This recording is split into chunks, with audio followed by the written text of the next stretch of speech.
Fala galera, meu nome é Camila, tô aqui para corrigir a prova da Multivics da Unidade Serra que aconteceu no final de semana. E nós vamos ver o que caiu de biologia e como que a gente pode pegar essa prova para nos prepararmos para as próximas. Mas se você caiu de paraquedas aqui, seja bem-vindo ao meu canal do YouTube, aqui no Vitória Bio, o canal da K. A gente tem várias provas corrigidas, é só você circular aí e você vai achar as provas da Multivics, Unesc, do Enem, da EMESCAN e vai poder aproveitar para se preparar para o seu vestibular da melhor forma possível. Mas antes da gente começar, você já sabe, tem que se inscrever no meu canal, ativar o sininho e ajudar a prof aqui que está aqui para ajudar vocês sempre. Vou começar a corrigir, vou falando o que está certo, o que está errado, o que eu achei do nível das questões da prova e caso você tenha alguma dúvida quanto à correção, é só você deixar um comentário aqui que eu mesmo vou poder te ajudar a responder. Então, para não demorar mais, vamos ao que interessa e bora sem demora.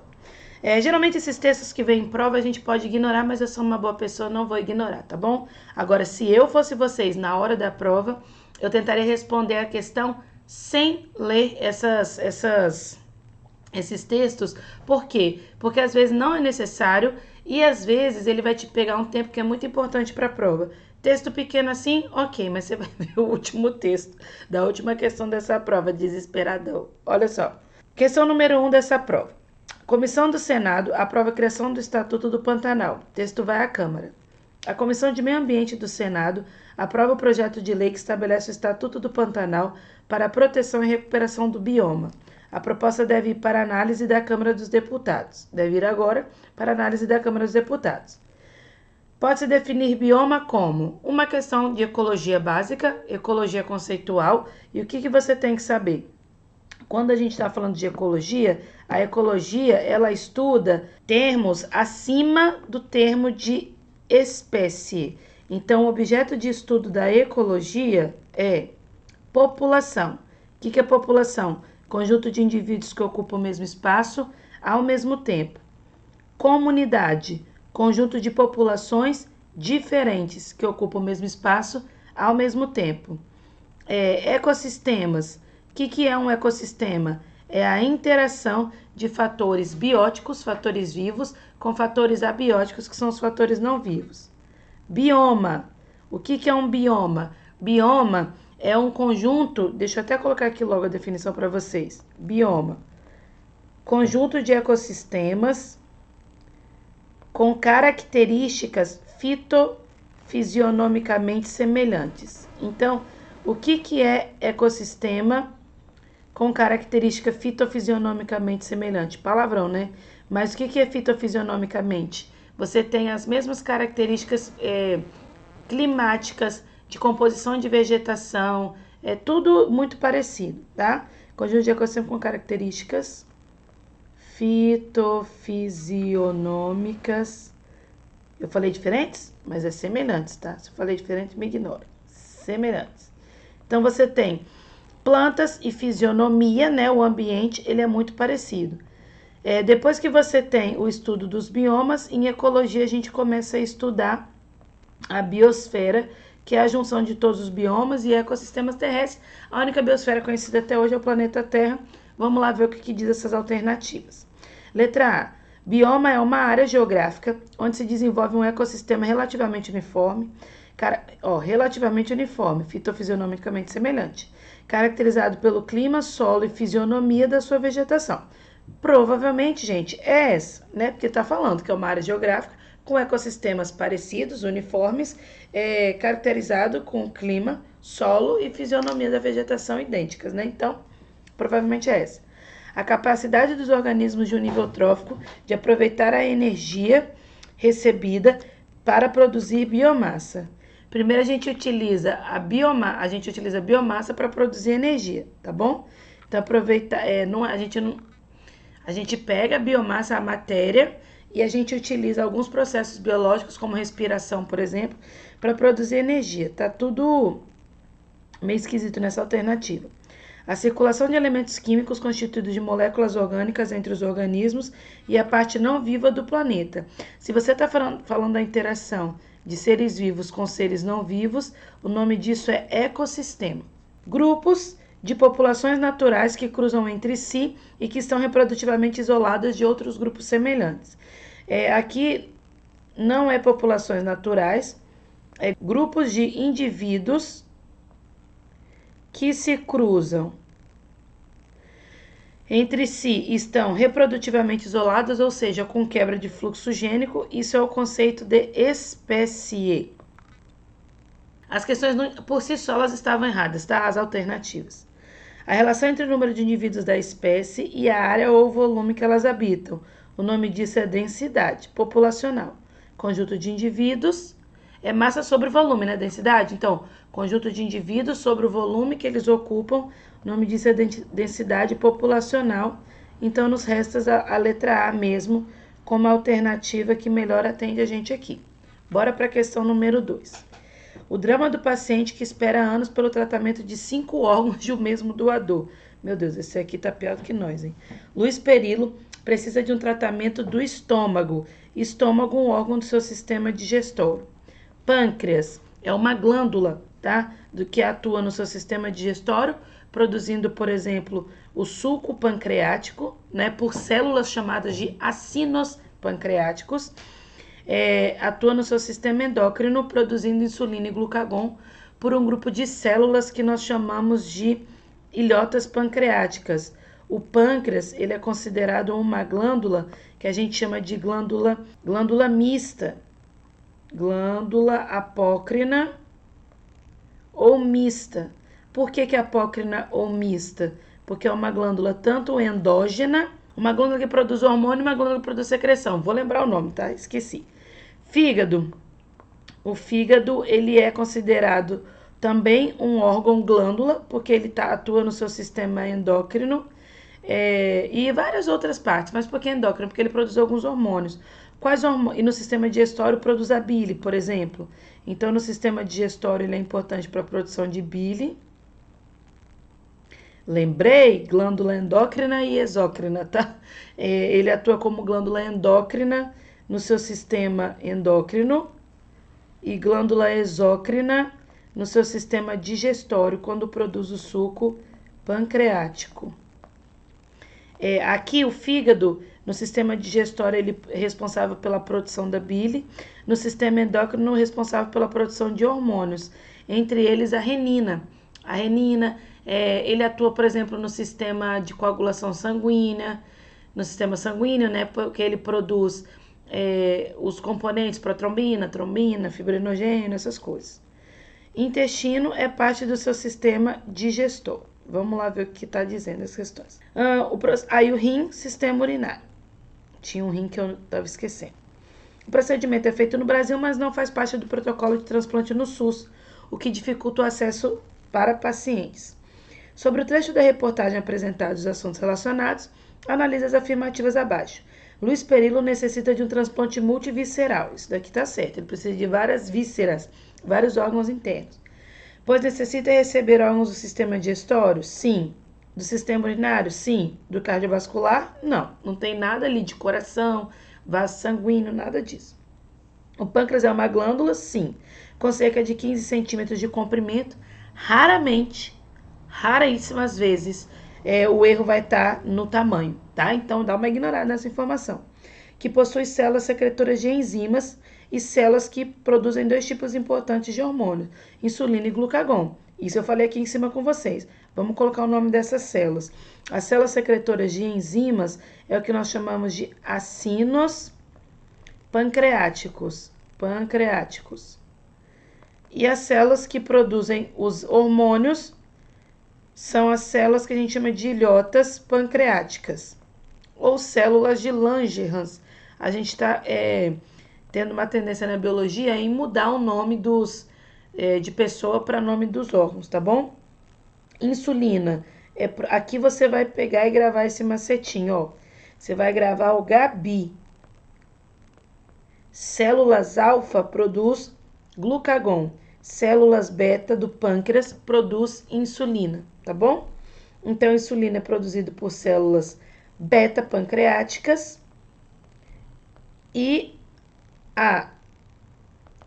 o glucagon é por células alfa pancreáticas. Próximo.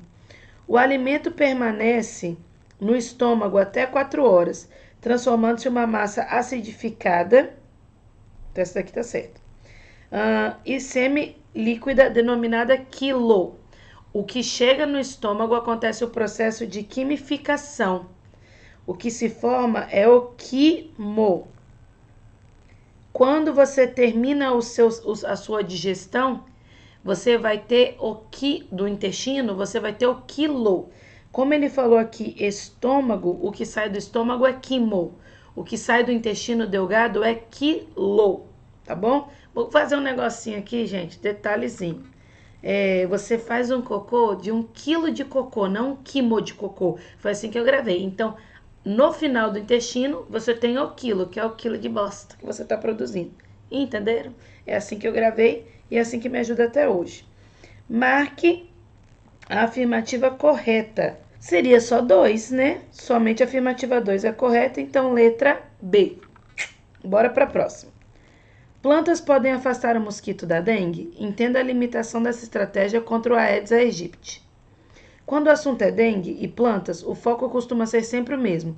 Pratinhos que acumulam água e permitem que o Aedes aegypti, transmissor da dengue, que já acumula mais de 3 milhões de casos em 2024, se reproduza com facilidade. Mas ao levantar e olhar e se atentar às folhas de determinadas plantas, outra questão pode surgir. Algumas espécies são responsáveis por repelir o mosquito? Os especialistas explicam que sim. Algumas plantas como a citronela, uma angiosperma. Quais que são as características das angiospermas? Angiospermas são plantas que têm todas as características de planta, além de apresentar flor e fruto. Então tem todos os órgãos. Quais são os órgãos de uma planta? Raiz, que está presente de Pteridófita, caule já está presente em Pteridófita, folha já está presente em Pteridófita, beleza? Aí surge a semente, em Gimnosperma. Mas além da semente, você vai ter a flor e o fruto. Aí tá falando que a citronela tem compostos, né? Tem compostos químicos que ajudam a afastar o Aedes aegypti, mas também listam 3 principais problemas desse tipo de repelente. A duração é limitada de tempo e a abrangência do efeito, risco de alergia no contato dessas plantas com a pele e baixa efetividade dos repelentes naturais em um contexto de epidemia, né? Porque ele não vai ter essa vazão como um todo. Então, o que a gente tá vendo aqui? Que tá falando de uma angiosperma, vamos ver. Marca alternativa que apresenta a melhor característica sobre a citronela. É uma planta avascular com sementes nuas? Não. Também não tem como uma planta ser avascular e com sementes nuas, tá, gente? Porque uma planta avascular está dentro do grupo que nós chamamos de briófitas. Briófitas são as plantas mais primitivas, tem muito característica de alga ainda. As plantas são derivadas de algas verdes e as briófitas carregam muito característica de alga, que é o quê? Ela não tem vasocondutor, ela tem uma reprodução em que o gametófito é a fase dominante, tá? E quem que são as plantas que têm semente nua? Se tem semente, já é chamada de esperma. Então, só poderia ser ou gimnosperma ou angiosperma. Gimno significa nua. Então, gimnospermas são aquelas que têm as sementes peladinhas, que são as plantas de semente nua. Anjo são as plantas que têm semente com flores. Planta vascular e sem semente, não. Angiosperma tem semente. Planta vascular e com sementes nuas, isso daqui é a classificação de gimnosperma. Planta vascular sem semente são pteridófitas, que tem vaso condutor de seiva, mas não tem semente. Por isso que no nome dela não tem a palavra esperma, senão seria pteroesperma.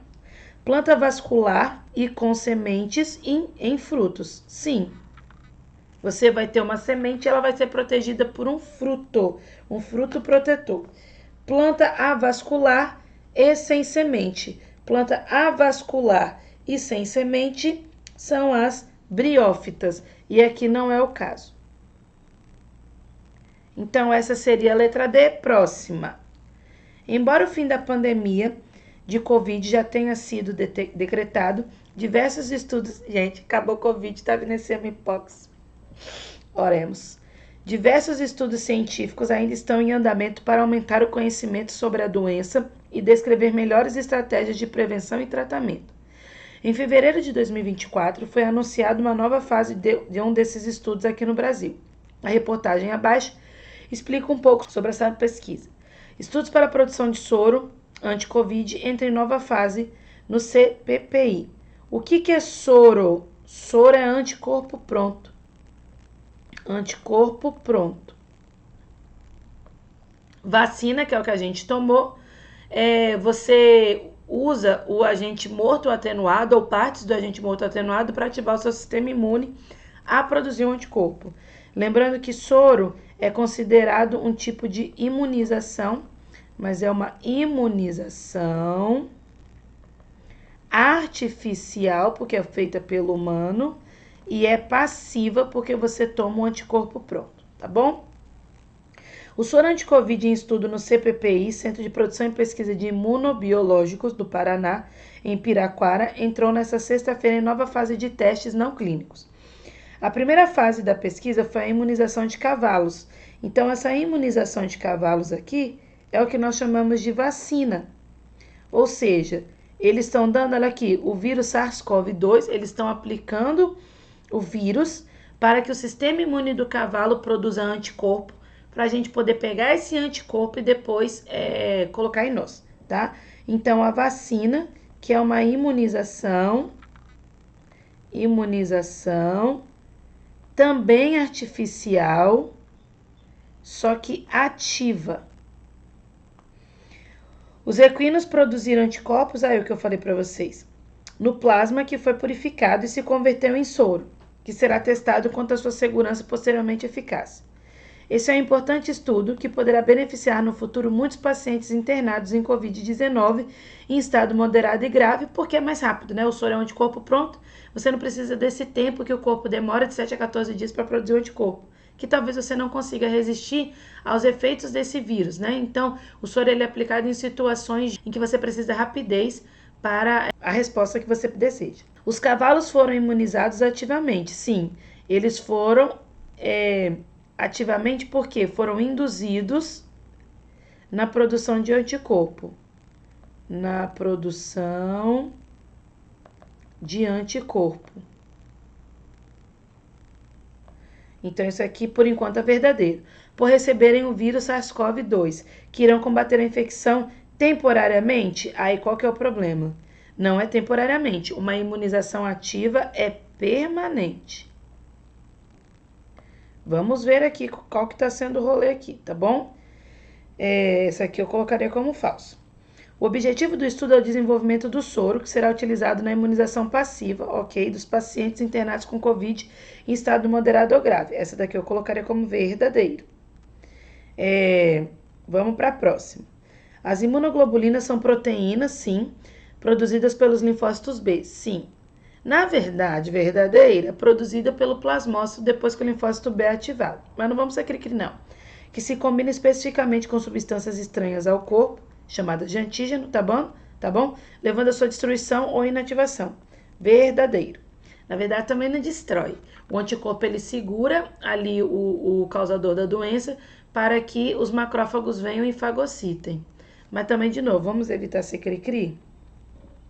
Os linfócitos T citotóxicos ou TCD8, porque o TCD4 é igual a helper ou auxiliador, tá? Então aqui já tá falso.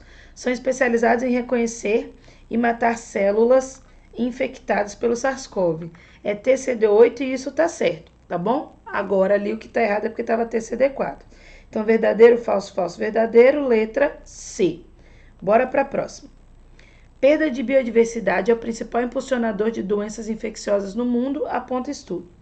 Outros fatores são mudanças climáticas, espécies invasoras introduzidas, perda e mudança de hábitat e poluição química. A biodiversidade é um conceito que se aplica em 3 níveis. Diversidade genética, quando você fala de gene, e gene é material genético. Material genético. Existe a diversidade de espécies. O que é espécie? Conjunto de indivíduos que se reproduzem e produz descendente fértil. descendente fértil. E ecossistemas, já falei, né? Não vou escrever aqui de novo. Conjunto de coisas fitofisionomicamente semelhantes. A gente vai correlacionar as colunas. Coluna A e a coluna B. Então, vamos lá. Coluna A é um atributo das comunidades. O que é comunidade? Comunidade é o conjunto de populações. E populações é um conjunto de espécies. Então, eu colocaria inicialmente diversidade de espécies aqui. Definida para cada espécie, relaciona-se diretamente com a variedade de fenótipos. Falou de fenótipo, falou de material genético, então diversidade genética.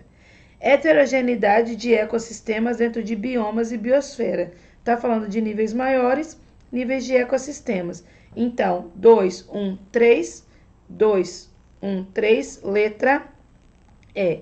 Bora para a próxima, 16. Conheça bebê que nasceu com 4 rins em Goiás. Caso é considerado raro por médicos, cerca de 100 registrados no mundo. O caso de Isis é conhecido na medicina como rins supranumerários, considerado bastante raro no mundo todo. O urologista pediátrico Hélio Busson, chefe do setor de urologia do Hospital da Criança de Brasília e que cuida do caso da menina, diz que existem cerca de 100 casos documentados na literatura mundial. O médico explica que a malformação se dá na gestação. Então, é um efeito congênito, tá? Durante a gestação, durante a formação do rim. Por uma questão ainda não muito bem descoberta, pode ocorrer o desenvolvimento de mais de um rim de cada lado. O rim é um órgão que é formado a partir de um broto que surge ao lado da bexiga.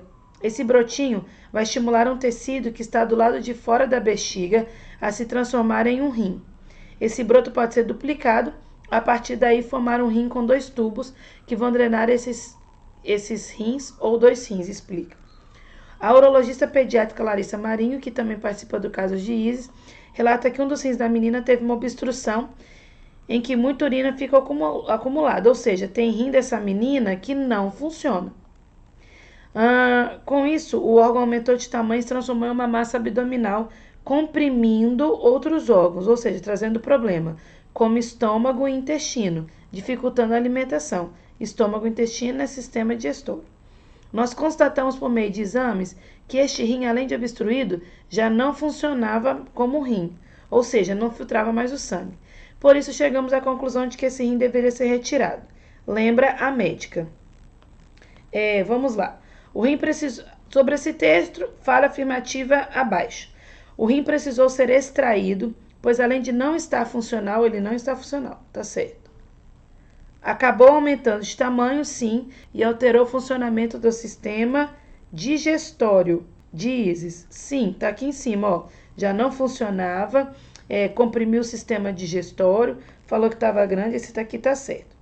Durante o desenvolvimento embrionário, as células renais são originadas do ectoderme. Aqui eu tenho um probleminha que não é ectoderme, é de origem mesodérmica. Deixa eu ajudar vocês, para vocês poderem, um macetinho. Ah, Camila, isso resolve 100% dos casos? Não, mas resolve 70%. Eu acho que aqui seria um bom momento em que ele te ajudaria. Quando a gente fala de origens embrionárias, eu sempre pedi para os meus alunos gravarem assim. O que tem a origem do ectoderme? A origem do ectoderme é tudo o que você passa a mão. Então, se eu passei a mão aqui, ó, na minha epiderme, na mucosa do meu olho, na boca, no nariz, no ânus, na vagina, onde seu dedo alcançar o sistema nervoso, isso é de origem ectodérmica. Tudo que você passar pelo meio do caminho até alcançar os órgãos internos é de origem mesodérmica. Então, pensa, cortei uma faca, cortei minha pele. Aí eu vou passar tecido adiposo, tecido conjuntivo, eu vou passar pelo meu osso, medula óssea, sangue, isso, músculo, isso tudo é de origem mesodérmica. Agora, o que eu apalpar lá dentro é de origem endodérmica. Então, o sistema digestório, né? Estômago, esôfago, intestino, pulmão, sistema respiratório. Agora, Camila, eu apalpo o rim, eu apalpo o meu sistema reprodutor. Sim, você apalpa isso, só que isso é exceção. sistema reprodutor, o que a gente chama de sistema urogenital, sistema reprodutor e sistema genital tem origem mesodérmica. Os néfrons são as unidades responsáveis pela filtração do sangue pelos rins, sendo uma longa estrutura tubular com uma das extremidades em forma de taça, formando a cápsula renal. Tá certo, tá bom? Cápsula renal ou cápsula de Bowman. A urina formada nos rins é conduzida pela uretra até a bexiga urinária. Não é uretra, é ureter. Até a bexiga urinária que armazena até o momento da sua eliminação pela uretra. Eu colocaria 1 e 3. 1 e 3. Então, é letra, deixa eu ver, 16, letra A. Yes. Bora. Analise a tabela abaixo que apresenta parte dos resultados de um estudo sobre o perfil epidemiológico das parasitoses intestinais em moradores de Ilha de Boipeba, Bahia. Vamos lá. Analise a tabela e sobre o assunto marca a opção correta. A maioria dos participantes com resultado positivo no exame parasitológico de fezes tinha apenas um parasita, podendo ser um euminto. Não sei se vocês sabem, euminto é plateuminto ou nemateuminto.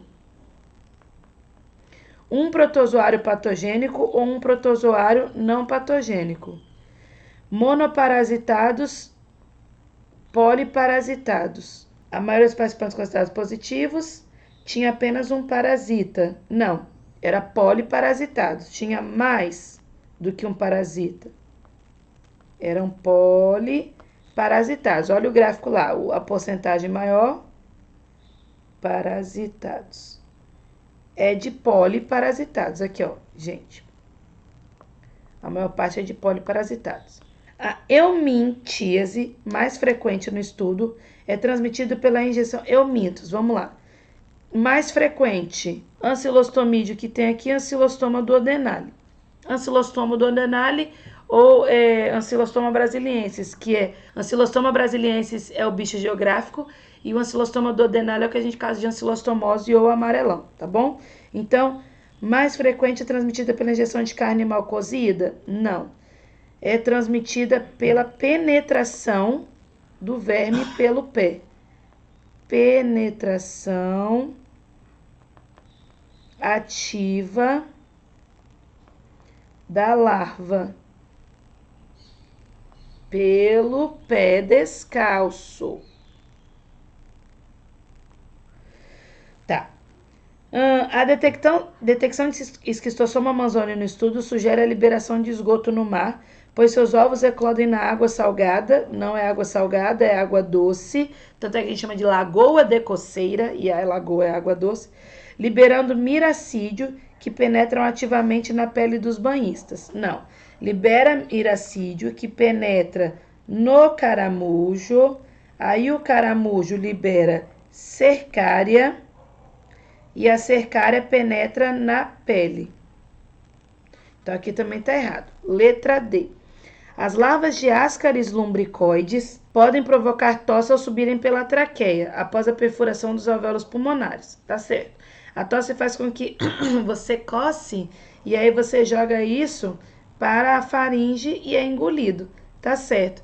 Ah, Camila, mas geralmente você explica que quando tem penetração passiva, porque lombriga você come, você não tem ciclo pulmonar, mas a lombriga é uma exceção, tá bom? Por quê? Porque apesar de você comer, a larva que chega no seu intestino, ela ainda não está na sua capacidade infectante.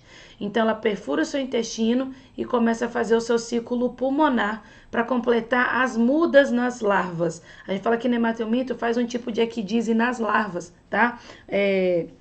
E aí, enfim, tema de zoologia. Cerca de 40% dos exames realizados detectaram Tamoeba coli e Endolimax nana, sugerindo que muitos participantes dessa pesquisa possuem doenças gastrointestinais causadas por esses protozoários. Vamos lá. Protozoários não patogênicos. Se é não patogênicos, não causam doença. Você tem mais do que 40%, tá bom? Mas aqui tá falando, ó, cerca de 40% é mais do que 40%. Ah, mas cerca pode ser mais ou menos, mas espera aí. Mais de 40% detectaram Tamoeba coli e Endolimax nana. Acho que Endolimax não é... Não. Então, a Moebius coli não chega a 40%, tá bom? Mais do que 40%. Mas, enfim, sugerindo que muitos participantes da pesquisa possuem doenças, eles são não patogênicos, eles não causam doenças. Não patogênicos. Próximo, então, a letra D mesmo. Algumas espécies de protozoários foram encontradas no estudo. Sobre as características desses seres vivos, marque a incorreta. São unicelulares? Sim. Heterotróficos? Sim, tá? Há espécies que apresentam hábitos saprofágicos? Sim, se alimentam de coisas mortas. Há espécies que realizam relação de mutualismo? Tem protozoário do grupo do diplomonadidos e parabasálios que ficam no intestino do cupim, são chamados de triconinfas, e aí auxiliam o cupim a digerir celulose. Mutualismo, isso daqui tá certo. Tô deixando aqui, reprodução por esporos. Utilizam o processo de fagocitose em sua alimentação? Sim, se eles são organismos unicelulares, eles têm que lançar pseudópodes, fazer uma endocitose do tipo fagocitose para se alimentar. Não há protozoário que se reproduza por meio de esporos. Ou eles fazem de reprodução assexuada, do tipo cisparidade, bipartição, ou alguns ciliados fazem conjugação.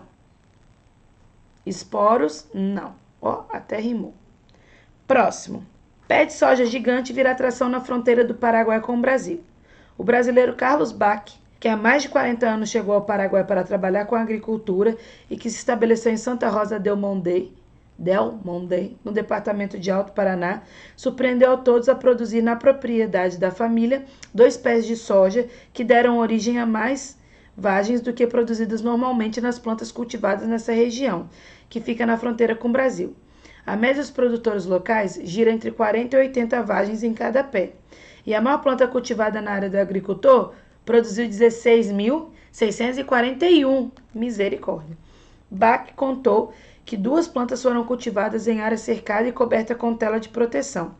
O plantio foi feito em 15 de setembro e logo após a germinação começamos a utilizar luz artificial durante a noite. Meu anjo, luz, sinônimo de fotossíntese. Fotossíntese, produção de glicose. Se você produz glicose, você tem comidinha para a planta. E aí a planta ela cresce. Alta taxa de crescimento. Se durante a noite ele fornecia luz, ele deixava a planta fazer fotossíntese ininterruptamente. Ai, que linda essa palavra. O resultado foi que uma das plantas produziu 4.000 vagens e a outra, que atingiu 3 metros de altura, 16.000 vagens. Pouquinho, né, bobice? Considerando a reportagem, qual o fator mais relevante para que os 2 pés de soja produzidos pelo brasileiro originassem mais vagens que as plantas naturalmente cultivadas na região? Disponibilidade de água? Nem falou de água no texto. Concentração de gás carbônico? Ele não mexeu nessa variável. A adubação? Também não fala muito sobre adubação. Está falando que é no local natural de adubação. Agora é a luminosidade. Qual foi o fator além que ele colocou ali que faz com que você faça essa diferença toda? A questão da luminosidade, tá bom? Por causa da fotossíntese, então bora para a próxima e última. Leia o texto. Por que a idade do pai importa enquanto a da mãe não parece ter efeito sobre a frequência de novas mutações pontuais? A resposta está nas diferentes maneiras pelas quais homens e mulheres formam gametas. Nas mulheres, como nas fêmeas de outros mamíferos, o processo de fabricação dos óvulos acontece, na maior parte, antes do nascimento. Assim, ao nascer, a mulher possui nos seus ovários um conjunto de células precursoras de óvulos. Essas células precursoras de óvulos nós já sabemos, chama ovócito primário paralisado em prófase 1, que amadurece e se tornam óvulos sem outras rodadas de replicação. Só vai se tornar óvulo durante a fecundação. Se torna primeiro ovócito durante o ciclo menstrual e óvulo só se acontecer a fecundação. A produção de espermatozoide é totalmente diferente. As divisões celulares que produzem espermatozoides continuam durante a vida do homem.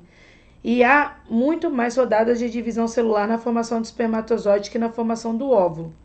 Quando o homem atinge os 40 anos de idade, seu espermatozoide terá um histórico envolvendo 25 vezes mais rodadas de replicação do DNA, fase S. E aí é na replicação em que há alta taxa de mutação, principalmente mutação chamada de mutação gênica. O gráfico abaixo mostra o número de novas mutações pontuais em cada filho pela idade do pai, em um estudo realizado por geneticistas islandeses.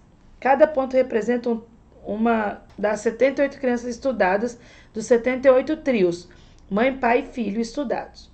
Os 78 trios estudados foram escolhidos porque os filhos, na maior parte deles, tinham doenças herdadas. Isso inclui 44 crianças com autismo e 21 com esquizofrenia.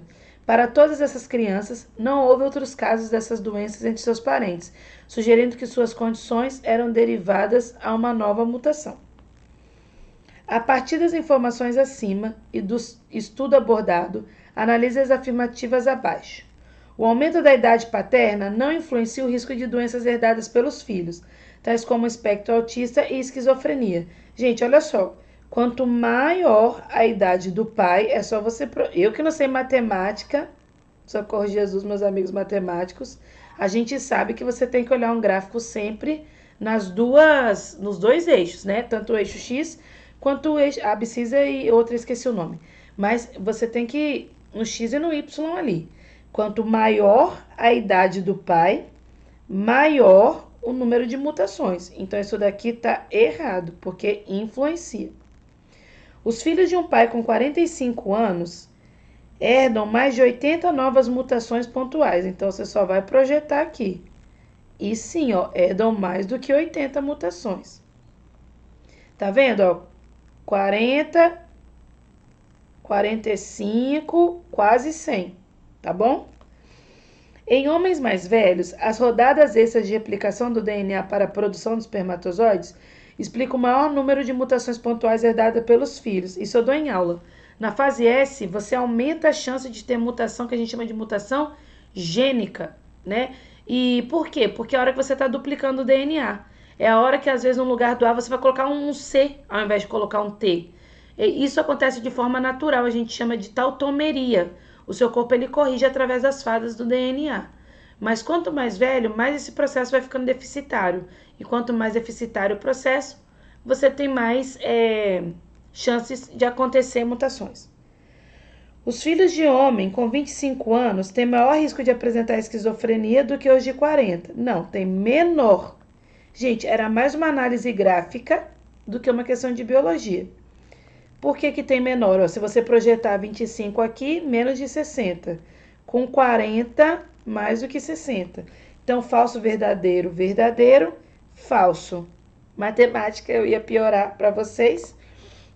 Acabamos a correção. Quais são as minhas impressões em relação a essa prova? Eu achei uma prova ok, tá? Uma prova média.